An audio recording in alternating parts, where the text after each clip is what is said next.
Okay, we use that bad boy right there to get that bad boy right there over here. That was a super tight spot right there for the fridge. You can see what we did. Took a couple pieces of plank, used them as bridge to, sorry, Luke, to bridge the gap right there. That way it would kind of float nice and easily. Picked up our stove, brought it right over there. Scoot the couch down a little bit. That way we still got plenty of in and out room right here. I pulled this base because I don't have no paint to match. I don't want to put white cord around by the base. That would just be, I don't want to put white cord around by that blue cabinet. That would just be ridiculous looking. So, pulled that base. I'll put it back when I'm done. This base over here, however, joins in to the white, and it joins into the white right there. So, I can't pull this base and then make it go back, or else it's just going to be stupid when it joins the corner right there. So I'm just going to take and undercut that. I will slide it underneath there and push my planks that way. My boards anyway. Raise the front of that dishwasher up just a little bit, and we're going to get to tearing this stuff up and get some floor prep. We was just walking around over here, and man, I felt another huge hump. Right there's a big hump too. So there's like lots of crazy humps in this floor. I'm not looking forward to see what's going on underneath here. Not looking forward to seeing what's going on underneath there at all. That right there gives us a little glimpse of what's going on underneath there. Turns out, I went to screwing this floor down because there was some spongy spots.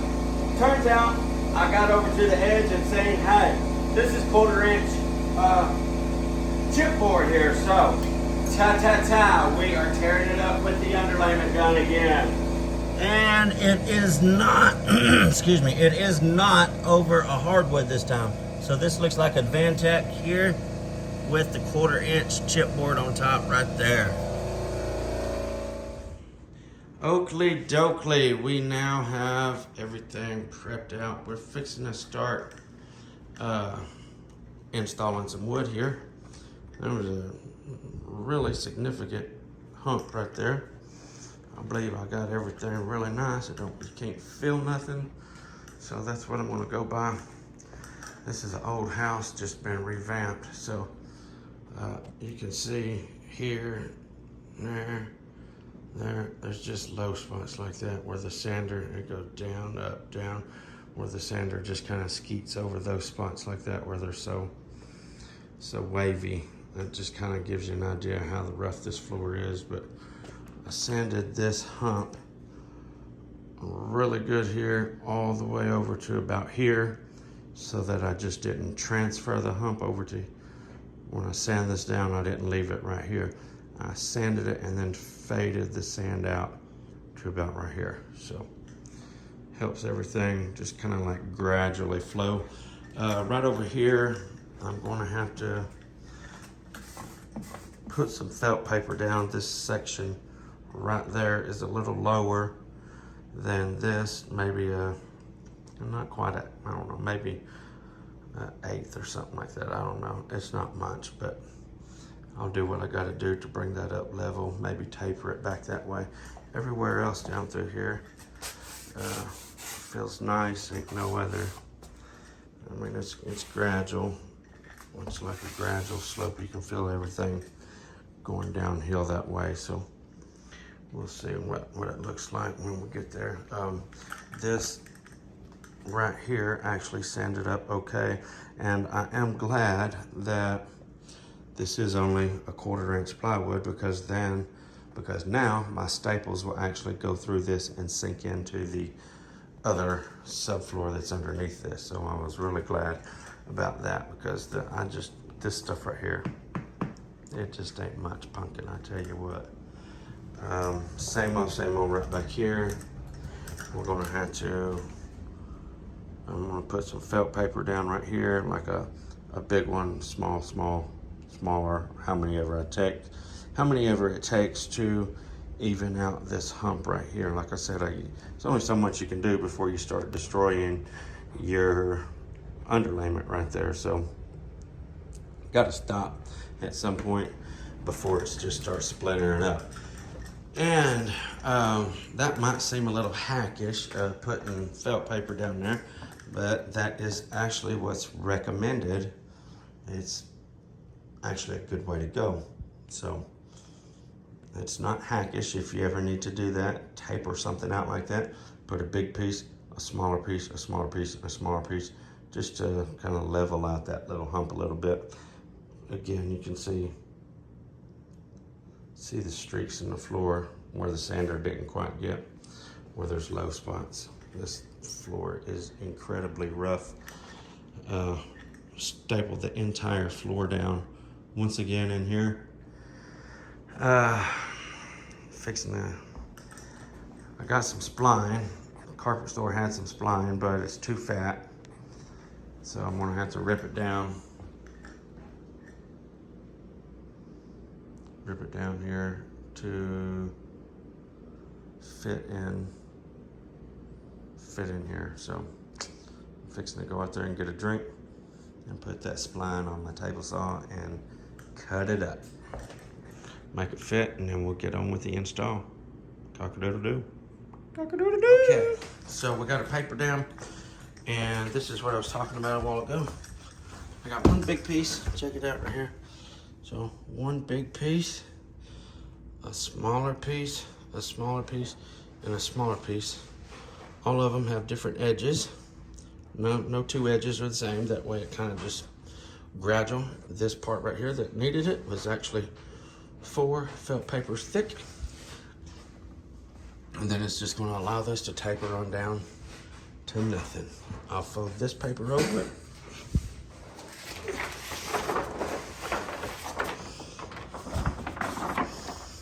And ta-ta-ta-ta.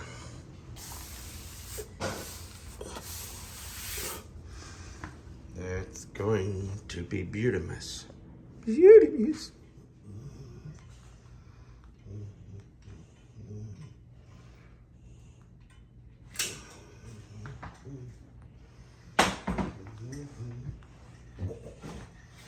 We are now turning our boards around. I run me a bead of glue in the groove, slide my spline in, shoot some staples in the spline, and run me a bead of glue in the other groove, and then I'll join it to the spline. And as you can see also, I put some Workday construction adhesive down on the floor instead of felt paper. Instead of the regular paper. And that's gonna, because I shoot pins in it, the glue is gonna be the holding power. Pins are just gonna hold it until that gets setted.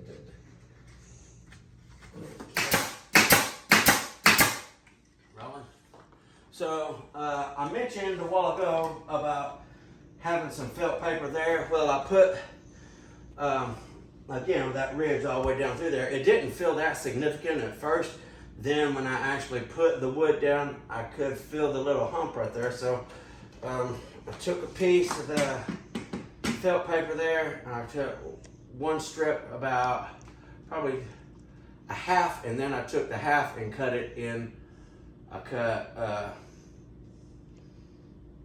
well, we'll just say I cut 24 inches, or let's see here, 18 inches, and then I cut maybe 6 inches off the strip. So I had a large, medium, and small piece. I laid them out here. I put my wood down, and it still was not enough. So I took one more piece, bigger than all of them, and laid over top of them. So that actually made 4 layers here, right on the other side of that ridge, to get this flat. And then it tapers on down from 4, 3, 2, 1. This will be the one right here. You can see this right here was my actual biggest one that I started out with originally. But anyway, from 4 down to 0, and it made it nice and flat through here. So I sanded the piss out of it anyway. It still wasn't good enough, so there we go. Got it took care of. I'm happy with it. I feel a lot better. I actually, when I put that down there earlier, I had to pull up a run because when I stuck it down there, I could feel it whenever I put it in there. I was like, yeah, that's gonna be a little much. I got up and stood on it. Sure enough, it was just too much. I couldn't stand the way it felt. So I pulled it up and done that. Okay, so this is what we got going on here. Calling it a day. I just put me a dummy board here. It's just laying there to protect that edge. I got here just enough to where we could run on in here, get our fridge back because we started running really tight for time here. Took forever. I spent a long time on prep today. I mean, a lot of time. It may not show, but by George, we did a lot of prep. And also dealing with the felt paper, getting it right, adding, filling it, all that stuff just takes time. We got the hump real nice. I'm real happy with the way that turned out, and I'm super happy with the way that turned out actually. It turned out really nice for being such a dramatic hump in the floor. Over to here, that's good. Got this wrapped up over here. All this is all done to there. Anyway, visually it don't look like we got a whole lot done today, but the prep was the thing. I was hoping to squeeze another job in this week, but this is going to take me 2 more days at least. It's going to take 2 more days. We are going to have to get on the ball. I'm glad to have all that stuff done because we are going to have to get on the ball to get this done. I got 2 more days. And we've already been over here. What is this? This is the 3rd day. And this is all we got done. That looks pathetic. So we are definitely gonna have to get on the ball. Now, no doubt, there's a ton of prep and stuff like that. Everything's prepped now, except for that little bit and this little bit, which this is not gonna be as bad. This is a tiny little room too, so it's not gonna be too bad. But anyway, it is 3 o'clock and I have got to get out of here. I got a couple hours worth of drive to go check out another job. I'm gonna be starting as soon as I get back from the convention. So, as always, thank you guys for tuning in to the Daily Grind. Until tomorrow, FBSB's out. Oops, out.